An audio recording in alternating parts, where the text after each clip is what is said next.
Teachers were reacting to an article about a former student who had been raped before she came to us, who had not told anybody until after she left us. Nobody knew. How can we make sure we know these things? The teachers were asking, and they began to brainstorm student information system, digital documentation, communication applications, and I interrupted. And what will you document? You won't know. Most of the time, you won't know. Then we need to ask the teachers. We're saying we need to inquire and open up that communication. And how do you introduce yourself and ask, have you been raped?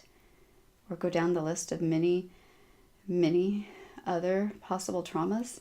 You won't know. Most of the time, you won't know. Because you cannot know. And did you know? It isn't your right to know. It isn't your place to demand this information. You are not entitled to this. Yes, mandatory reporting is a must. But until you have that trust, you might miss the signs. And the actual danger might be in the past. Because those signs look different ways for different kids, often misinterpreted or totally misread. Trauma a year ago feels like trauma yesterday, so the past is now, even though there's nothing to report. Yes, I know you want to help and that this information would make it so much easier to do so. I understand this. But you won't know most of the time. You won't know. So what can we do? Err on the side of compassion.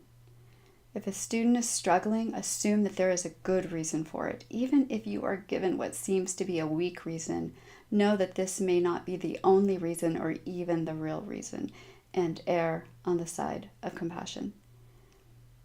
No, this doesn't mean become a doormat. This doesn't mean putting up with you or others suffering abuse. I don't speak of enabling bullying. I speak of not being the bully. I speak of creating a safe space. So maybe the student can share with you if they so choose. I speak of empowering student voice so they can have a say in their education and their life and move forward in the best way they can, with or without telling you everything. I speak of holding space. Say, I am here for you if you need me. No judgment. No judgment. Err on the side of compassion.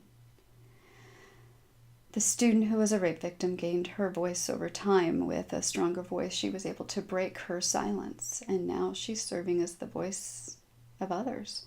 She did this healing during the time she was with us. She blossomed without us ever knowing. We erred on the side of compassion.